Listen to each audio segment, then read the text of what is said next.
organisé une Learning Expedition, donc une immersion pour le département architecture d'entreprise de la Société Générale. Suite à un concours interne d'innovation, l'équipe de Jean-Sébastien a remporté cette Learning Expedition et le but c'était vraiment de s'immerger, de s'inspirer sur de nouvelles tendances sociétales. Très belle journée, moi j'ai trouvé qu'il y avait une ambiance juste formidable. Ça a permis à l'équipe encore de mieux se connaître. Alors moi j'ai bien aimé ce matin, tout particulièrement les différents retours d'expérience, la façon dont vous incubiez en fait les gens ici. Pour avoir visité d'autres incubateurs, on voit bien que les méthodes et les façons de travailler sont un peu différentes. On a commencé par une présentation des 10 futures tendances technologiques et sociétales. Et j'ai tout particulièrement apprécié le philosophe qui est venu échanger sur sa vision des 10 tendances. Okay. Ça, j'ai trouvé ça atypique. Ensuite, on a pu aller visiter par exemple la boutique Ulule sur la thématique du crowdfunding et comprendre que c'était une boutique participative.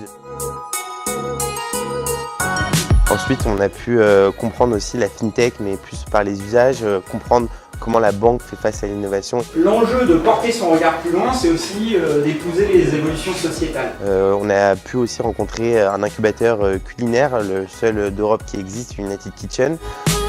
Oui, c'était disruptif et c'était bon, mais c'était vraiment très différent de nos métiers à nous. Et ça nous permettait justement, je trouve, d'encore plus là, nous projeter dans l'innovation sur un domaine qu'on ne connaissait pas du tout, qui était la gastronomie.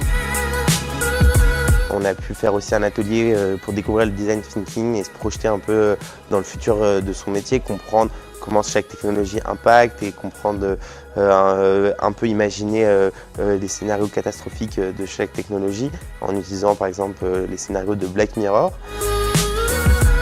Et ensuite, on a pu rencontrer Catherine Ramu et pour nous donner un peu une vision différente sur l'intelligence artificielle et les rapports entre l'intelligence artificielle et l'art. Alors sur les participants eux-mêmes, là on le voit, il y a toute cette fraîcheur, cet humour qui a permis de traverser la journée.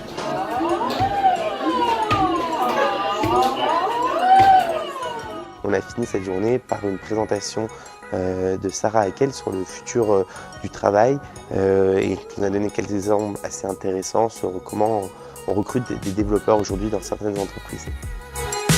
Donc ça inspire à la fois en tant que manager pour ses équipes, mais également pour des projets de transformation sur comment emmener les gens sur des nouvelles idées.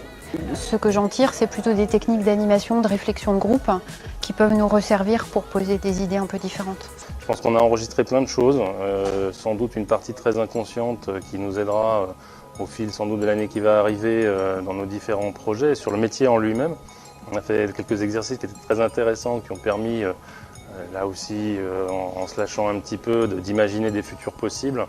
Et donc de rentrer dans quelque chose de plus disruptif, de se projeter dans quelque chose qu'on ne connaît pas vraiment et qui est en fait notre quotidien, parce que le monde y change, il va continuer de changer et notre métier doit évoluer pour le suivre.